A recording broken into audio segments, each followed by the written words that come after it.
Hi, everyone. Welcome back to Uncensored. I'm Marien from Yachts, Mermaids, your host. And for today, I have on the other side of the screen Zara, who is a current chief stew from Croatia. And she has a really interesting topic that she wants to share, that she has experienced in the industry. So before we get into that, welcome, Sarah. Thanks for being here with us today. Hi, everybody. Hi, Marianne. Thanks for having me. Thank you. Yeah, thank you for for showing up and deciding to speak up about something that you're very passionate about in the moment. So, for those who are listening, what Sarah wants to share with us today is the discrimination that she has experienced, that she has seen in the industry when it comes down to country of origin and also language that is the person speaks. So when I say this, what comes up for you, Sarah?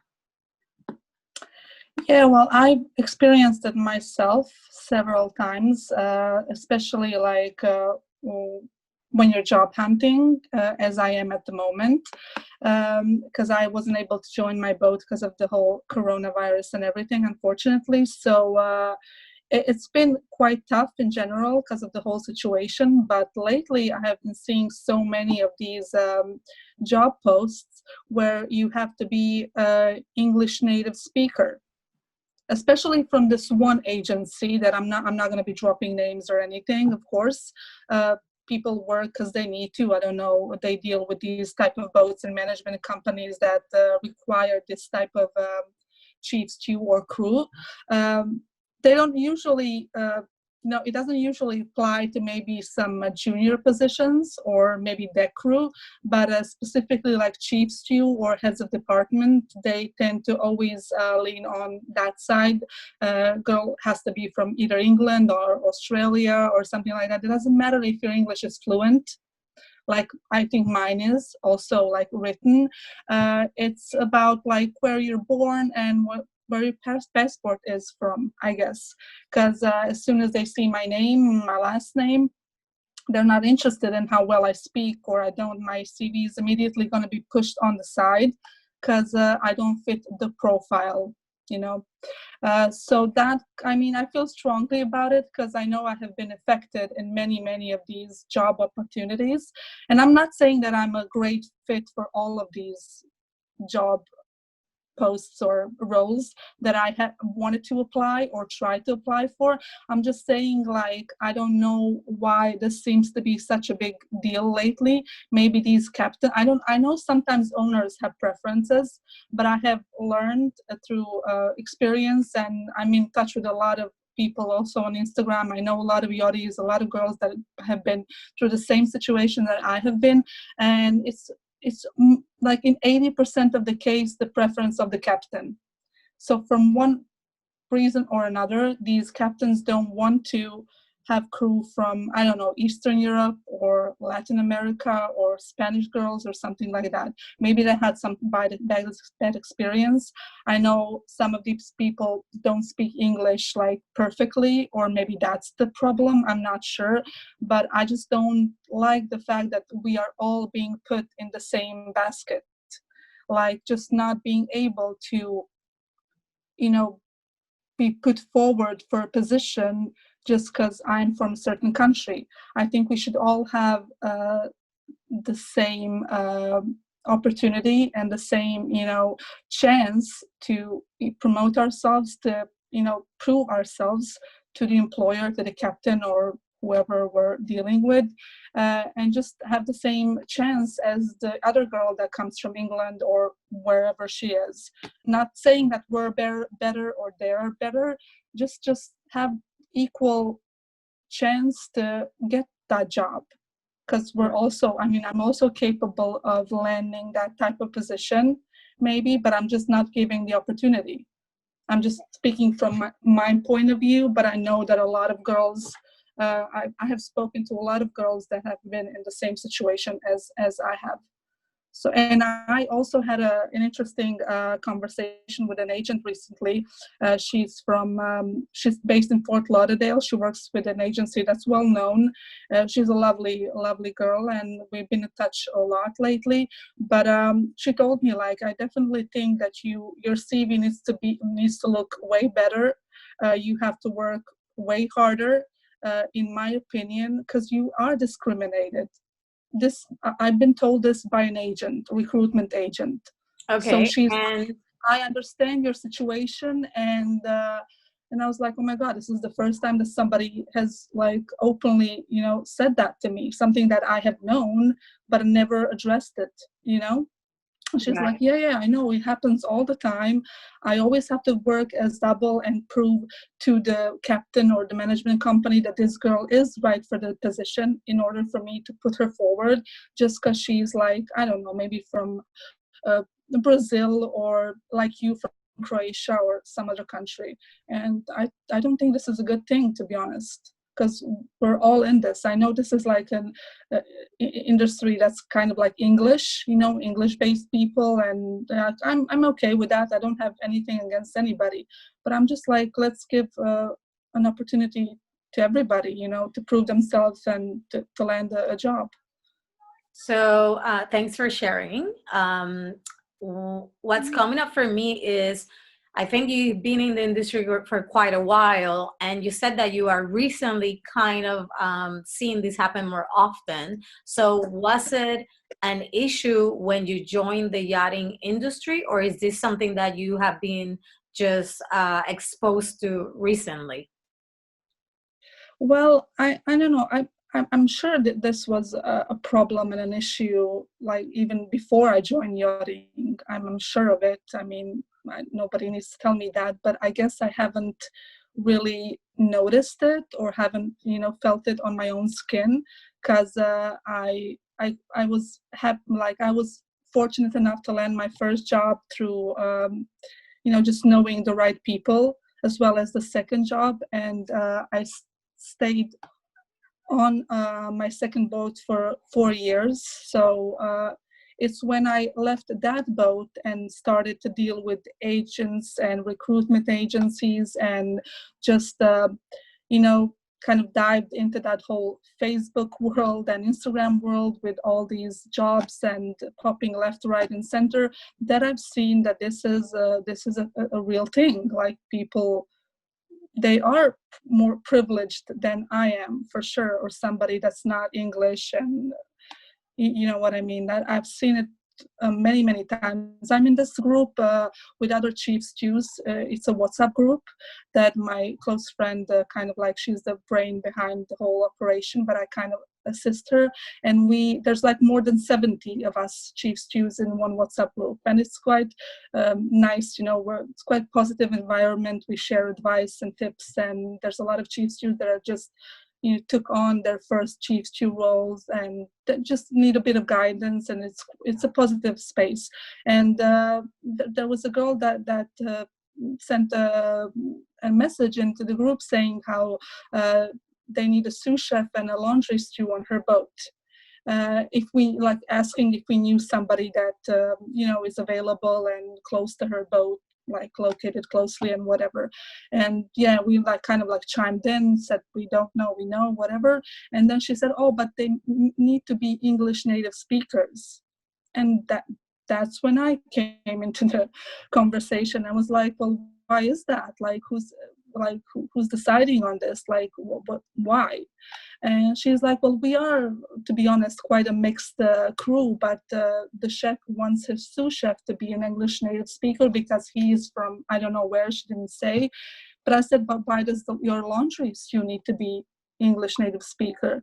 I mean, if she's a simple laundry stew that doesn't do service, she's not much with the guest, even if she doesn't have a perfect English, even if she has a slight accent or something like that, why should that be a problem? That's where kind of the conversation stopped.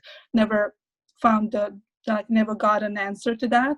So she's like, I don't have any kind of prejudice, I'm not like nothing. I said, this is not my attack to you personally, it's just that I have been seeing these kind of things lately, like a lot.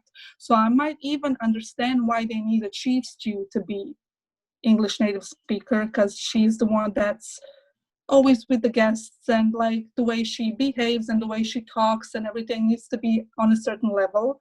I know some girls that I worked with that they struggle with English, so it's not like I can put her forward with the guests like 24/7. I understand that, but why should it be a problem for a simple laundry stew?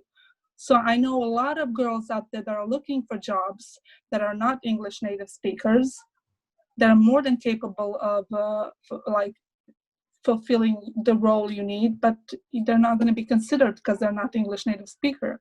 And this pisses me off, to be honest. So Like, now that you had access to this lovely crew agent who I guess validated what you have been going through, my question is, who, like, are the people hiring only native speakers? If you know, obviously, I'm not sure if you know, are they also native speakers?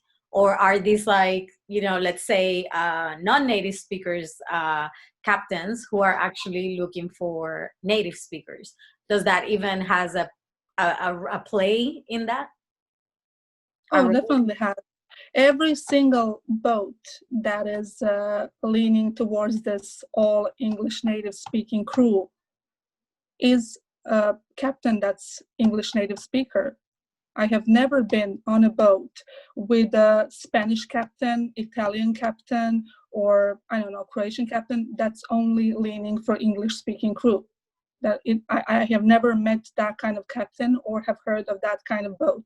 So it's usually English speaking captains that prefer English speaking crew. So I have been on a boat for yeah. in 2018 with this lovely captain. He's from New Zealand, and he had this kind of policy where there was 13 crew on board.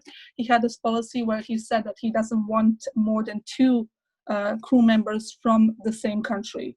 So two was the max number. We were such a lovely mix from all over the place: American, English, Ukrainian, German, Croatian, like all over the place. Just the dynamic was amazing.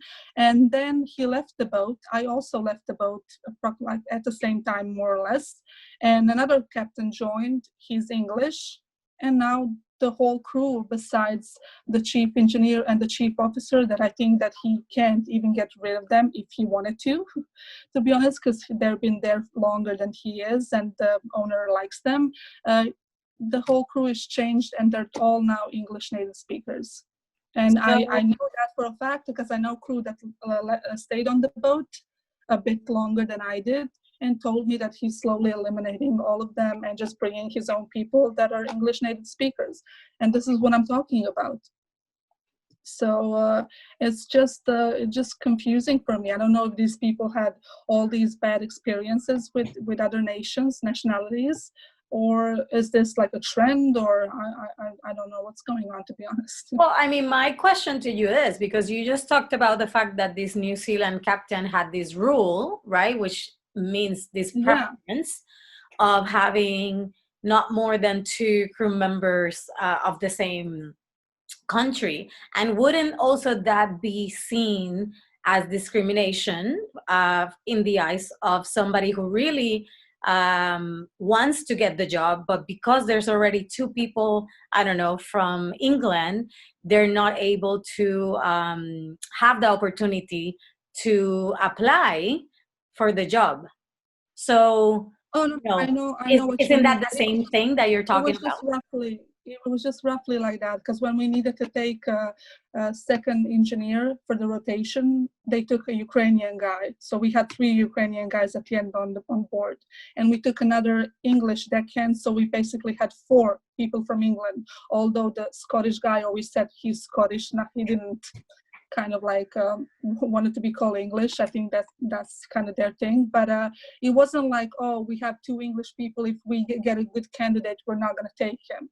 we did. So this was just roughly to tell you that he never leaned towards one like nationality or lean towards having all English native speaking crew.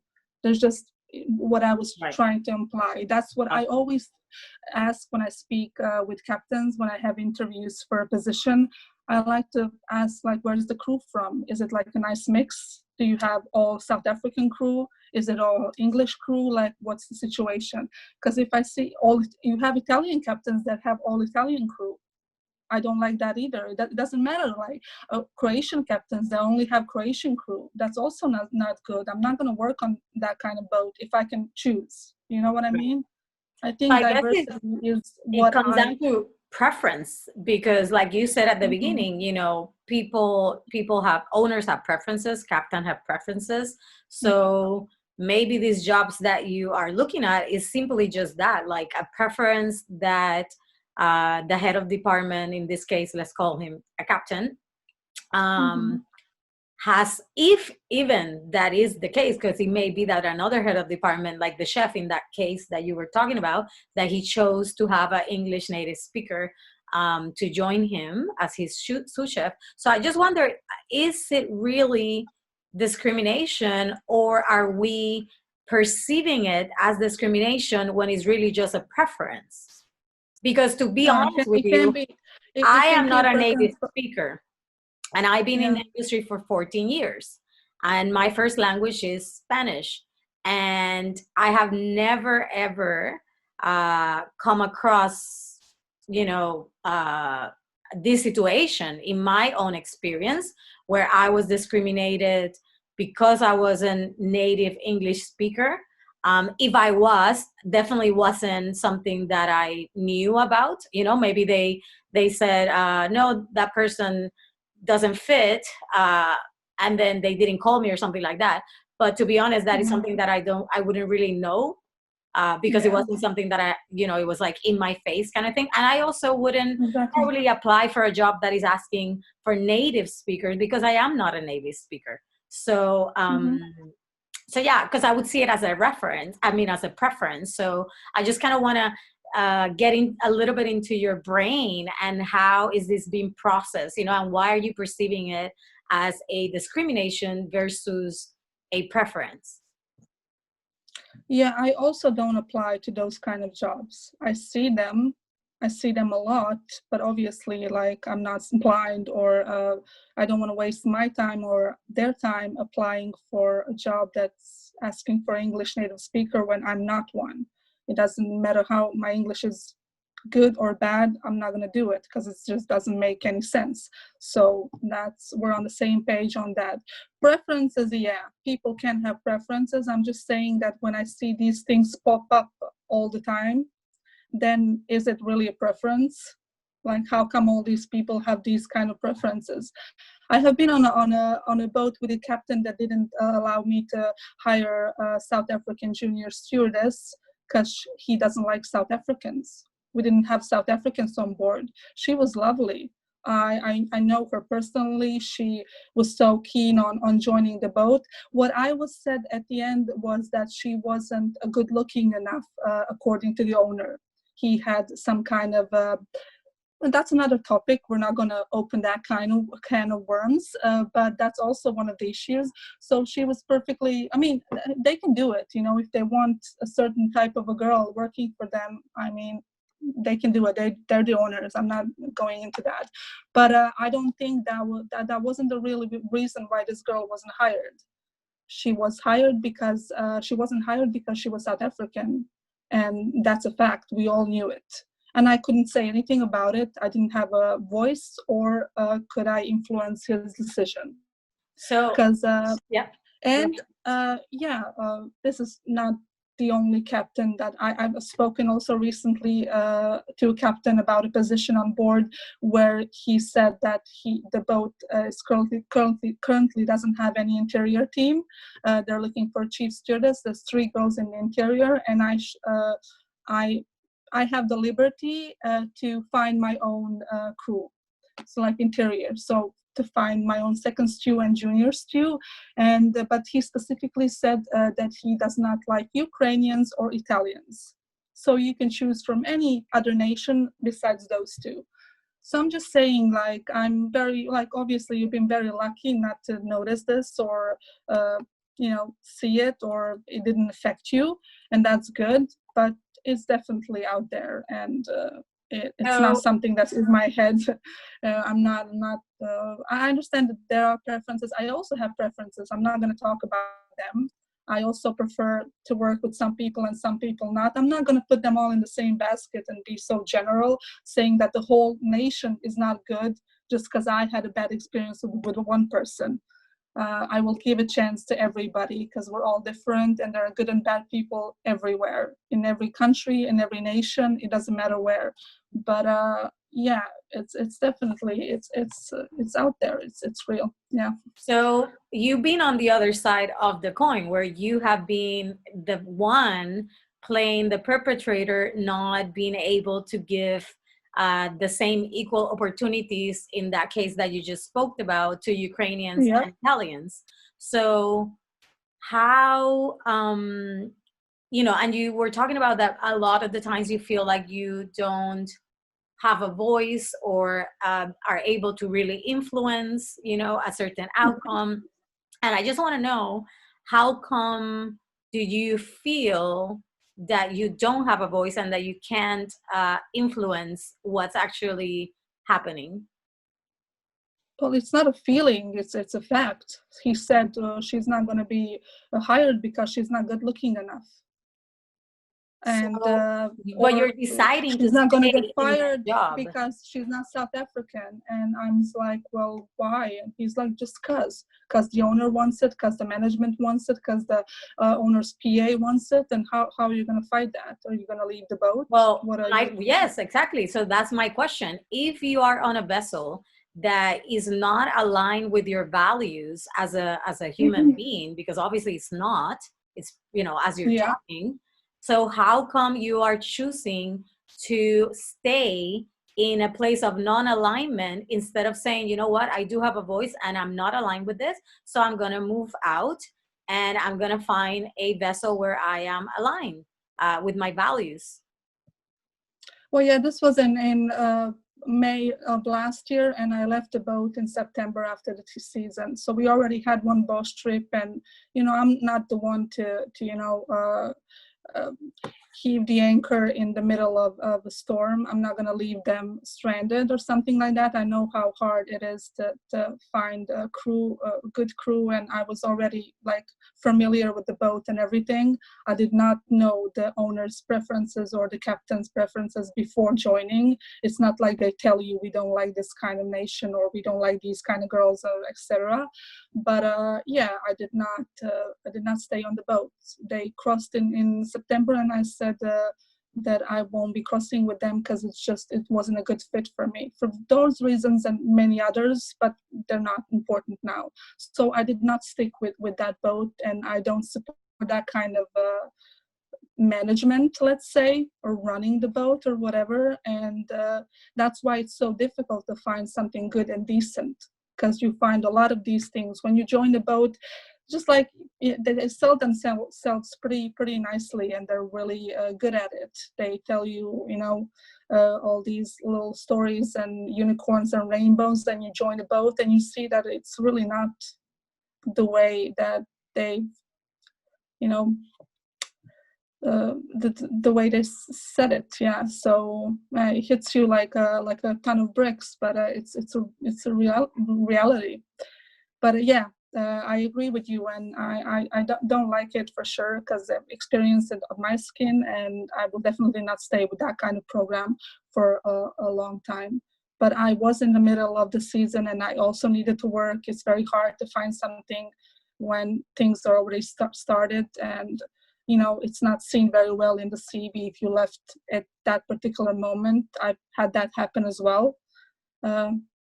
So yeah, I decided to stay, but yeah, not for long at the end. Right. No, and yeah, I celebrate you for also, choosing to, whether it was based out of fear or whatever, but to also Yeah. value the fact that you made a commitment and you saw it through, which is not the case many times. And Yeah. True. I am not saying obviously stay somewhere where you're completely uncomfortable, Exactly. because if you have to go, you have to go. But sometimes, a lot of the crew just, go out and leave the boats hanging. And in my eyes, that's Exactly. not really that cool. No. No. So my question to you now is, as a crew member, what do you think we can do to make a change in this whole discrimination, um, that we're facing when it comes down to whether how you speak, what languages you speak or where you're from? Mm-hmm. Yeah. Well, just starting from, myself, like tomorrow when when I hopefully join my next boat, if I need to find my interior crew, I will definitely not just employ Croatian girls because I'm Croatian. I'm not definitely just going to employ girls that are English native speakers, because if I have anything to say with it, and I hope I do, because that's also one of the things I'm going to ask before joining the boat. That's one of my questions that now I don't ever miss. I have a list, because I want to cover all the ground that I possibly can, so I don't get, any surprises when I join the boat. But yeah, if I can, I'm definitely going to start from myself and always try to have a nice little mix in my interior team. And that's hopefully going to reflect on the rest of the boat as well. Uh, Hopefully. But yeah, I know I'm just like barking maybe up a wrong tree, or it's like, just fighting a fight I'm never going to win. But I think like baby steps and small things starting from ourselves, it's a good way to go. Like this girl that posted in our group looking for a laundry stew that needs to be English native. So I was like, well, start from yourself. Just hire somebody that maybe isn't, and make a bit of a difference. You know what I mean? Yeah. Like if she's a good match, if she has a good CV, if she has a good personality, you liked her, the interview went well and everything, why not? Why Yeah. just, And I think weigh it in comes down on the other to, side? as each Yeah. individual really getting out of their own little stories that we tell ourselves.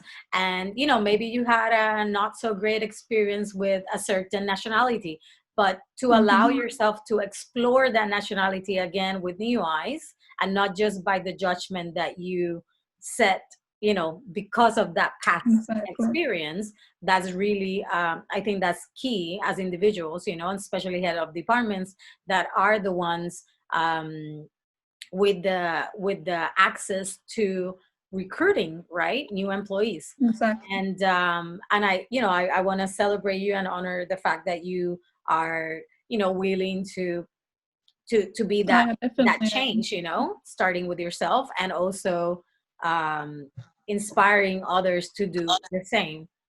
um so yeah, so I I think this is something that does happen. I'm not saying that it doesn't happen. I definitely haven't really experienced it as a, non-native English speaker. But I also wonder, is it because, I just wonder, like, is it because people are looking for that, like in the sense of, like they say, where you focus, where your focus, your attentions go, right? The energy flows there. So if you're focusing on these jobs that are, discriminating, right? Because this is also a perception, it's not the reality. It could potentially be the reality, but we don't really Yeah. know because we haven't have access to actually speak to the person who's hiring, right? Yeah, we don't know the um reasons why they're.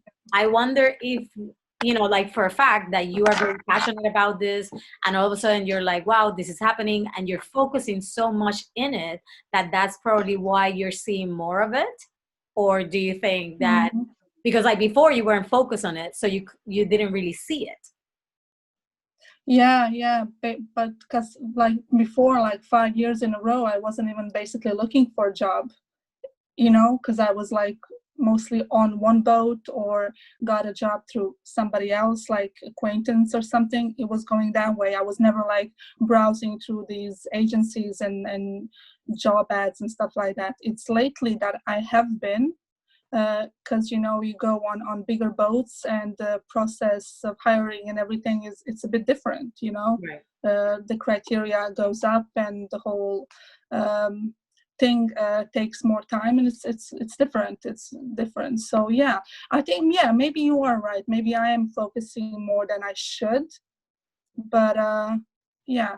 Because in Because my career, I always see I don't know, jobs. maybe it's because the range of the boat that I am looking for, what I am looking for at the moment, I Mhm, just keep seeing that same thing.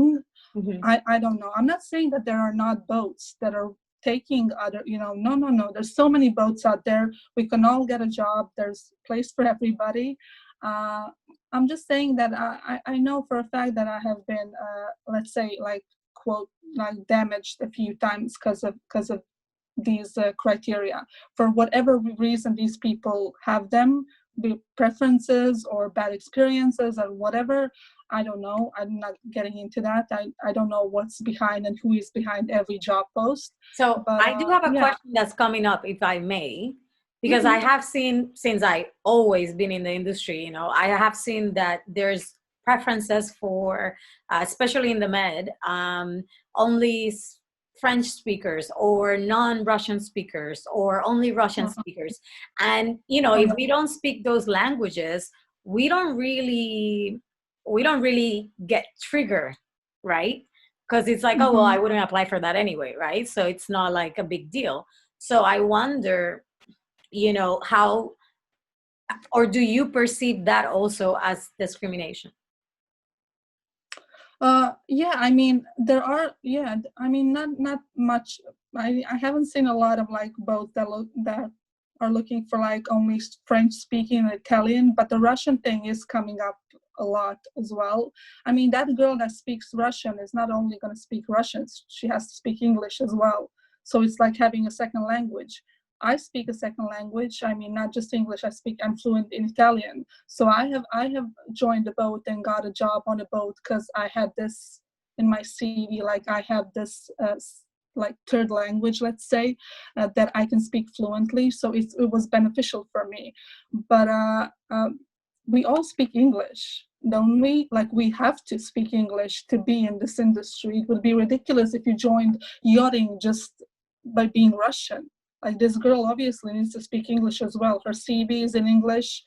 Her management company, somebody's going to be in English speaking. It's not just the owner that she needs to deal with from day Yes, to but day. my question behind the question, I guess, is when you see a post that says, only Russian speakers or only French speakers or whatever, just a language that you don't speak, do you Yeah. feel that you are being discriminated for that job because you're not going to be able to apply, or do you just simply don't really pay attention to it and just, it's not a trigger for you No, because yeah, probably it's not a trigger. I mean, I do acknowledge it. I don't think I'm discriminated. I think that I'm just like, oh, I'm not fortunate enough to be speaking French, or I'm not fortunate enough to be speaking, Russian.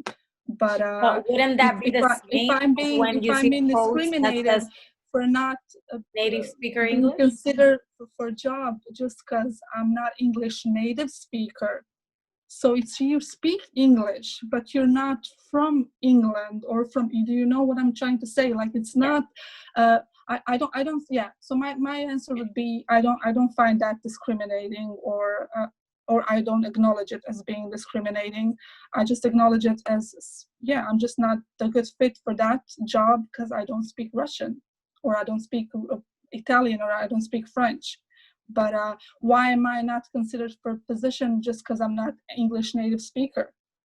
Or jobs where, oh, we take people, we don't take South Africans, we don't take uh, Aussies or Kiwis, but we do take people from England or from. So I just don't understand those kind of situations. So it's not like they're not gonna consider you because you're not from that country. They're not doing it because you don't speak English. you obviously do speak English. Maybe somebody speak it better. Some people are a bit lousy or headed. I don't know, but it's a different thing here that I'm trying to point out, I think. I But understand what you're trying to point out, but what I'm trying to bring is the bigger perspective of the fact mm, that there's many different job posts, many different preferences, and mhm. because our perception, we perceive it as discrimination, or we perceive it as something that is just a preference, when in fact both of them are really the same, you know. So um I do that's what I'm trying to bring up into the light, you know, because like it is the same thing. Like, you are not being able to apply for that specific job that you could potentially be an amazing crew member for that vessel, just because you don't speak a certain language. So that is, in a sense, if you want to call it, discrimination, right? But then again, you're not triggered by it the same way as you're triggered by a non-native speaker post. But it's both, you know, it's the same thing at the end of the day, and you're not able to apply because you don't fit that criteria. Yeah, yeah, I understand what you mean. Yeah, I definitely don't I don't think it's the same thing, to be honest. Yeah, for me it's I don't know, maybe I'm wrong. Maybe I So am how wrong, is but it I definitely different? So how is it different for it, you? it's different because like somebody can speak French and not be from France. You know what I mean? I speak English. I'm not from England or Australia or South Africa. So it is discriminating if you don't take somebody just because he is from a certain country. I don't So think now it we're is not talking discriminating. about now we're not talking about It, language. Now we're talking about country. it's always been a country. It's always been English native speakers come from certain countries. I'm not an English native speaker, but I speak English very well. So I can be in a position uh, of a chief stew on a boat with my English, but I'm not going to be considered for the position because I'm not from a certain country. So this is where the trouble is for me, and the dilemma. Like, why is that? Well, I'm not sure about that, because what about if you are a person who, you know, let's say your parents are from England and they raise you in Africa for whatever reason, you know, maybe you were part of the government or something and they transfer you there. And, you know, Mm, even though you were raised in Africa, and I'm not talking South Africa, I'm just saying Africa, it's, you know, in a country there, mhm. you are Yeah, still a yeah. native speaker because that is the first language you learn. So that wouldn't be really a country thing. Yeah, but like for me, it's not like for that person if like he was he moved somewhere in Africa, Nigeria or Kenya or somewhere, and his parents are from Australia or England. He, to me, is still English. Like, I'm not sure that that person has just a Kenyan passport. They probably have dual citizenship, and they're always going to give the other passport when they apply for a job. Like so many South Africans that are proud to be South Africans because like it's an amazing country and everything. But if they have that second passport, that's Irish, German, Swiss, English, like so many of them and my good friends, they're going to give that one forward because it's easier for them. It opens more doors. You know what I mean? So Yeah. I don't necessarily think that, yeah, but it's a gray zone. I don't know. We can go Yeah, it either is. way. It It's really is. definitely, it is a preference that is not discriminating. I'm not saying that all are and that all people are bad and everything. I'm just saying, yeah, I've heard some stories. I've felt it on my own skin, and I just sometimes wish it wasn't like that. That sometimes these people that are not English native speakers, like me and many others, are given an equal opportunity at some positions because we also can do it and are capable. But Absolutely. we were not like, let's say, fortunate enough, bunny ears I'm using because you don't see me, but to be born in England or something like that, you know. Yeah. So that's like my point. Like, I'm not trying to be malicious. I don't have anything against anybody, but yeah, it would be nice. But the world is a funny place. Yeah, you're always gonna uh, find these obstacles, but we can get through it. Like I said, there's so many boats out there that consider any kind of nationality. So that's awesome. I mean, I'm not saying that I'm going to stop working or not going to join another boat because of that. Or I have many other opportunities that come my way that I'm happy to embark on. It's just, was just something that I've noticed and, that rubbed me the wrong way.